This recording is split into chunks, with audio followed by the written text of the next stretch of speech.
ఉగాది లేదా యుగాది. ఒకప్పుడు సృష్టి ప్రారంభం ఆ రోజున జరిగిందిట, అందుకని యుగాది. నూతన సంవత్సరారంభం. అందుకే ఆ రోజున అభ్యంగన స్నానం ఆచరించి నూతన వస్త్రధారణ చేసి రాజదర్శనము అని పంచాంగంలో రాసి ఉంటుంది. రాజదర్శనము అంటే ఈ భూమిని పరిపాలించేటటువంటి ప్రభువు ఎవరుంటారో ఆయన నా విష్ణు పృథివీపతి. విష్ణువాంశ లేనటువంటి వాడు పృథివీపతి కాలేడు.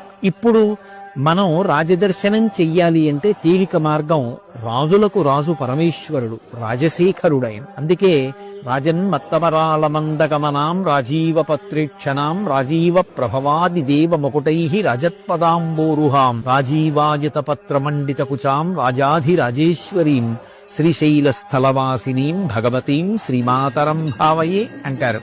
ఆ జగదంబ కన్నా పరమేశ్వరుడి కన్నా రాజాధిరాజులు ఎవరుంటారు? అందుకే చక్కగా రోజు